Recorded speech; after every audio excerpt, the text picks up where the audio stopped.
일단 이자 부분만 말씀드리면 SK는 신용 등급이 A-고 뭐 삼성이나 현대는 AA 플러스입니다. AA 플러스랑 A-의 차이는 5단계의 차이가 나요.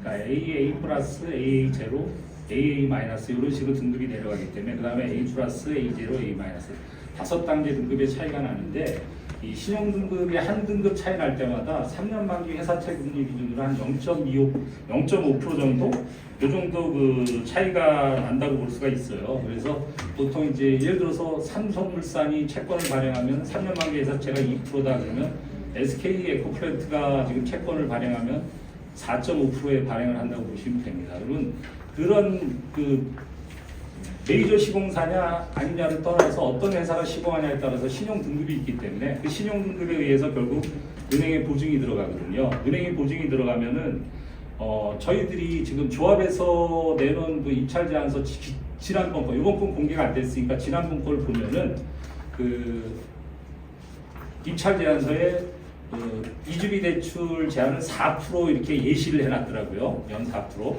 근데 이제 이게 4%라는 거는 아마 제가 볼 때는 SK 정도 기준이 되지 않을까. 왜냐하면 이걸 삼성이 하게 되면은 이주비 대출 같은 경우는 돈을 뛸 일이 거의 없기 때문에 은행에서 굉장히 저리 대출이 가능합니다. 그래서 한 그 절반 가까운 수준이 되지 않을까 그런 생각이 들고요.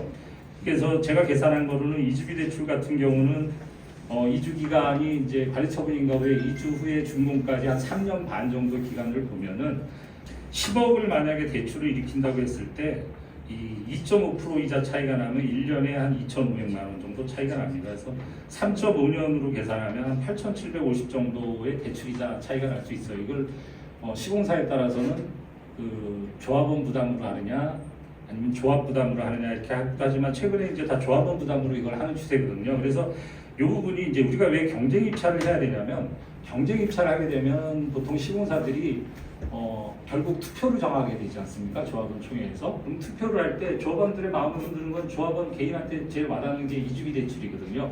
그럼 이주비 대출에서 예를 들어서 뭐 메이저 회사는 나 무이자는 뭐 요새는 정부에서 제한을 한다고 하니까 우리 0.5% 해줄게 라고 하는데 SK는 그냥 은행 보증 자기네가 아무리 잘 서도 4%다 그러면 3.5% 차이가 나면 그 조합원들 입장에서는 그런 부분들이 하나의 선택 기준이 될 거고요. 또 이게 분양 사업할 때 저희가 이제 나중에 분양할 때 이제 일반 분양을 하게 되면 분양 보증을 하게 되거든요. 이 분양 보증을 하게 되는데 이 분양 보증을 할 때 SK 에코플랜트 같은 경우는 자체 신용 등급이 떨어지기 때문에 허그 보증을 합니다.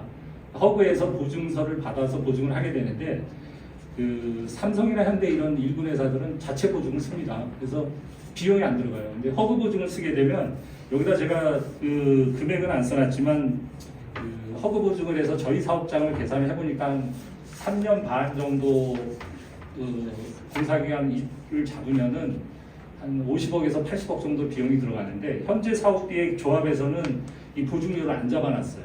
만약에 SK가 하면은 이 보증료도 한 50억에서 80억 정도 조합이 부담해야 될 겁니다. 이거는 회사가 이 분양 보증은 시행자가 조합이거든요.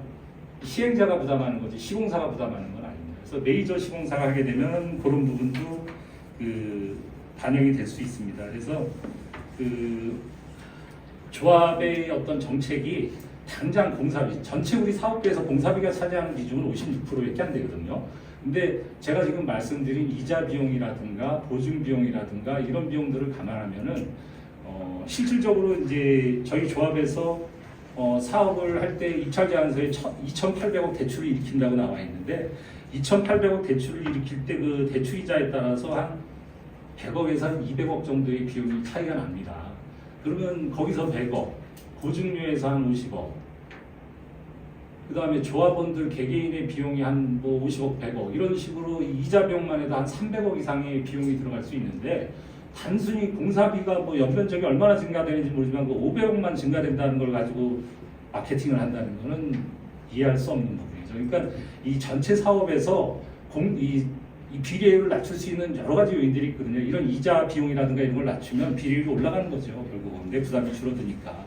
비례율이라는 건 조합원의 부담이 느냐 줄으냐 이런 척도기 때문에 그런 부분들을 이제 좀 알고 판단하셔야 되는데 이 54%의 공사비 가지고 저렇게 목숨을 거는 조합을 못 봤는데 제가 보기에는 제가 쫙 이런 걸 트래킹하면서 찾아본 결과 조합에서 이번 입찰 제안서, 수정 입찰 제안서를 포함해서 뭐까지 이렇게 목숨을 거나 했더니 결국 창호라든가 지정 자재에서 한 100억에서 200억을 빼먹을 수가 있고 근데 그 빼먹는 거는 조합에서 빼먹는 게 아니라 실질적으로 리베이트로 제공이 되겠죠. 왜냐하면 그 창호 업체가 그 이익을 더 내서 리베이트를 제공하겠죠. 그래서 그걸 받아서 조합에다 또 어떻게 해주는지는 그건 알 수가 없죠. 그런 부분이 있을 수가 있고 그 다음에 실질적으로 매이정하게 되면 조합원들이 부담해야 되는 이주비가 상당히 줄어들 수 있는 그런 장점이 있는데도 불구하고 그런 것도 전혀 무시하고 있습니다. 예. 그만 줄이겠고요. 다음에 좀 궁금한 게 있으면